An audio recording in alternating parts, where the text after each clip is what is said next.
Kiitetty olko Jumalamme, alati nyt ja aina ja iankaikkisesti. Amen. Taivaallinen kuningas, lohduttaja totuuden henki, joka paikassa oleva ja kaikki täyttävä, hyvyyden lähde ja elämän antaja, tule ja asu meissä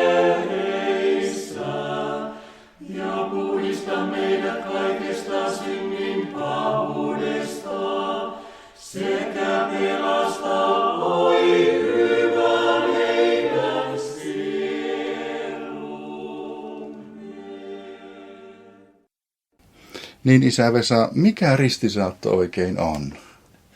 Ristisaatto on sanottu hurskaaksi mielenosoitukseksi, mutta ristisaatto on lähinnä jumalanpalvelus, ortodoksen kirkon jumalanpalvelus, liikkuva jumalanpalvelus, jossa kuljetaan ristiä ja ikoneita, kirkkolippuja, evankeliumikirjaa ja muita tarpeellisia jumalanpalveluksessa tarvittavia välineitä kantaen sitten johonkin toiseen paikkaan.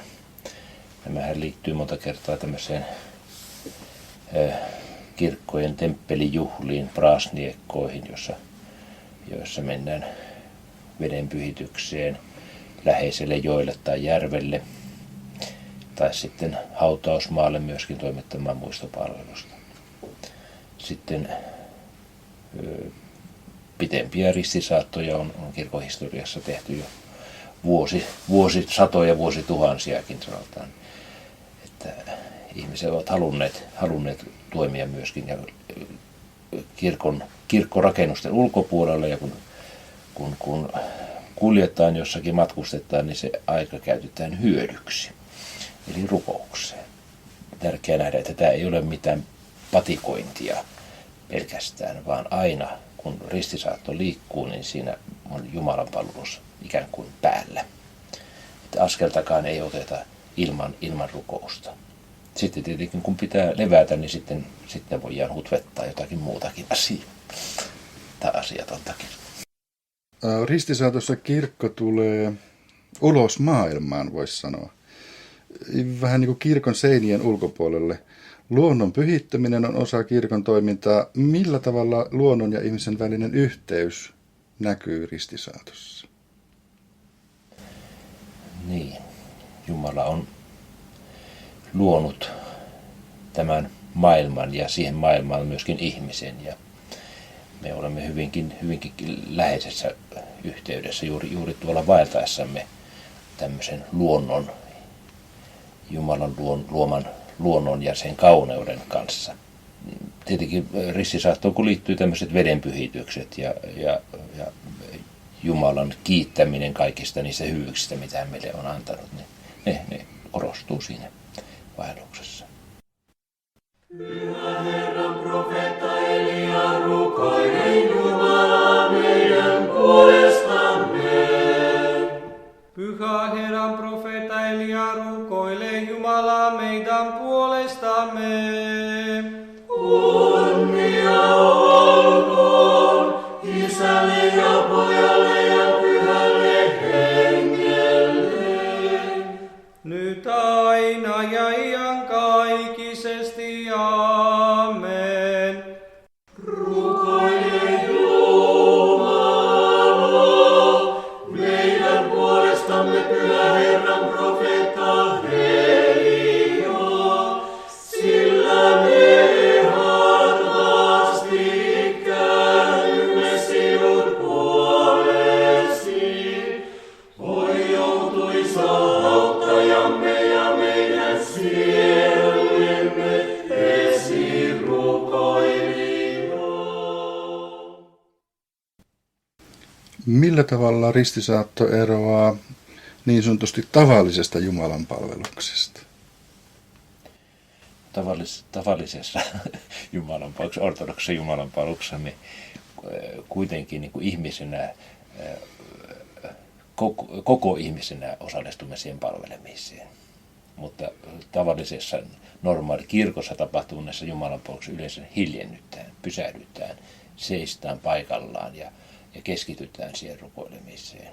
No se on tietenkin omaa kehon kieltä sekin, että me seistään ja kunnioitetaan Jumalaa seisten, välillä kumarrutaan joskus jopa maahan saakka, mutta noustaan siitä ylös.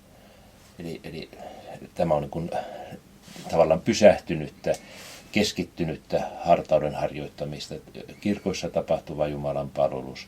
Mutta sitten kun lähdetään liikkeelle, niin siinä tietenkään emme voi toimia sillä tavalla, että koko alttari olisi mukana, vaan otetaan ne tarvikkeet, mitkä niin kuin tarvitaan sinne Jumalan palvelukseen toimittamisessa, niin otetaan mukaan. Ja siinä on sitten kirkkoliput ja ikonit ja papin käsiristi ja tämmöiset mukana siinä, kun ristiä ja lyhtyä seurataan. Liikkuvassa Jumalan palveluksessa ristisaatossa on tietenkin, siihen ei voida ottaa kaikkia niitä elementtejä, jotka niin kuin normaali Jumalan palveluksessa on mukana. Esimerkiksi sellaisia pienempiä saattoja, mitä kirkon sisällä tehdään, niin ne tietenkin jääpi pois. Kuorolaulukin on vähän vaikeampaa joissakin tilanteissa, jossa kuljetaan ikään kuin jonossa jossakin kapeaa polkua pitkin, niin siinä se laulaminenkin pitää ottaa huomioon, että siinä voidaan laulaa tavallaan hyvin vanhan kirkkolauluperinteen mukaan, eli tavallaan antifonisesti, vuorolauluna. Ja siihenkin kirkon niin kuin jumalanpalveluselämä tarjoaa, niin kuin, ja jumalanpalvelus liturginen historia tarjoaa niin kuin tämmöisiä malleja meille.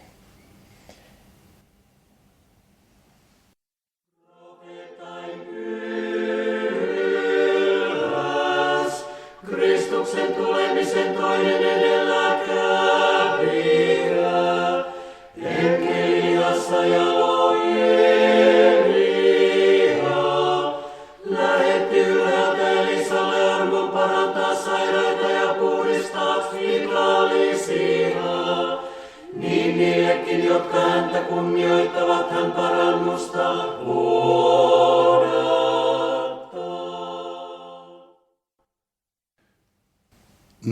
Mitähän ristisaatto voisi antaa nykyajan kiireiselle ihmiselle?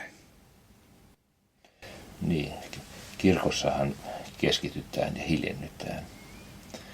Ja hiljentymistä on myöskin kulkeminen. Silloin kun kuljettaa, niin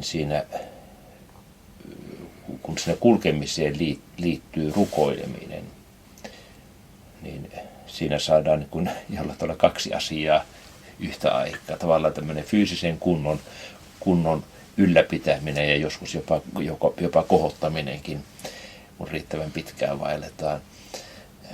Mutta ennen kaikkea tärkeää on sitten se rukous ja sinne rukoukseen keskittyminen. Nämä rukoukset, mitä siinä ristisaatossa toimitetaan, tietenkin on normaali päivittäiset ehtoopalvelus ja aamupalvelus ja sitten jos on pyhäkkö, niin niissä Jumalan liturgia.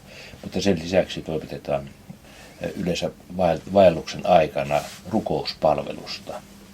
Ja rukouspalveluksia saatetaan toimittaa päivän aikana kymmeniä.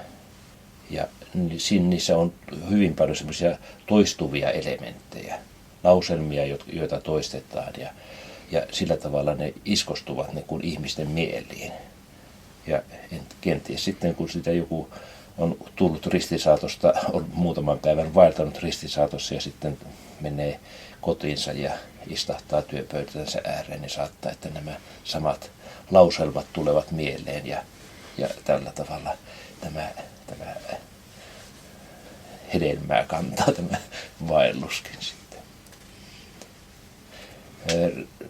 Yksi toinen asia sitten tämmöisessä ristisaatossa, jossa niin kuljetaan niin pitkää matkaa ja on joku kapea tie, taikka sitten talvella, taikka sitten jos kesälläkin kuljetaan esimerkiksi polkupyörällä, millä voidaan myöskin tehdä ristisaattoja ja suksella hiihtää, niin jos hiihdetään suksilla tai ajetaan polkupyörällä, niin siinä ei tietenkään niin kun pystytä laulamaan samalla tavalla eikä toimittamaan rukouspalvelusta, mutta siihenkin löytyy kirkon perinteestä aivan upea käytäntö, eli keskittynyt hiljainen rukous, eli Jeesuksen rukouksen lukeminen. Herra Jeesus Kristus, Jumalan poika, armahda minua syntistä. Ja sitä kun toistetaan monta kertaa, sen voi ottaa jopa soutamisen tahtiin, sen voi ottaa polkupyörän polkemisen tahtiin, sen voi ottaa suksilla hiihtämisen tahtiin tämän rukouksen lausumiseen. Profeetta ja Jumalan suurten tekojen edellä mäkiä jalomaineinen Elia. Sinä olet sanallasi sadepilvet kohottanut.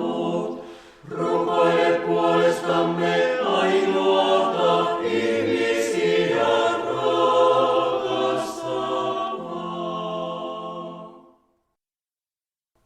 Voiko sanoa, että jokaisen kristityn elämä on yksi pitkä ristisaatto? Kyllä, alku ja loppu. Ja kaikki mitä sinne välilläkin on. Eli kristityn ihmisen alkuhan on Herran tai Jumalallisessa kasteessa. Eli kaste- ja sakramentissa sen jälkeen henkilöä voidaan sanoa sitten kristityksi, kun hän on ottanut vastaan kasteen.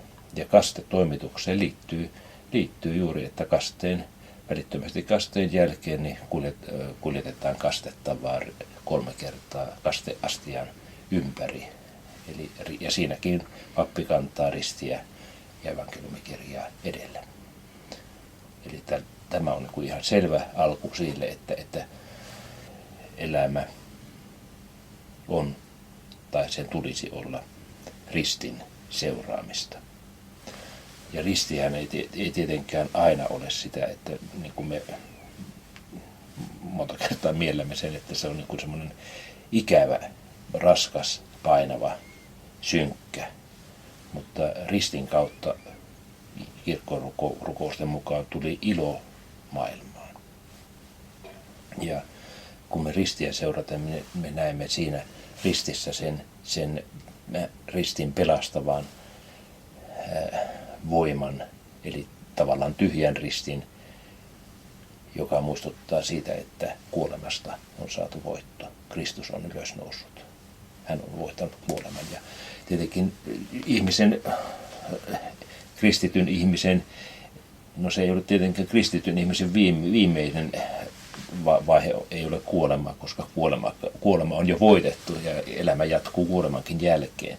Mutta tämä maallisen elämän viimeisenkin vaiheisiin liittyy sitten ristisaatto, kun vainaja tuodaan myöskin kirkkoon, hänen edellään kulkee pappi suitsuttaen ristin muotoisesti. Ja sitten myöskin kun lähdetään pois, niin myöskin tavallaan juhlallisessa kulkueessa arkkua kannetaan hautausmaalle.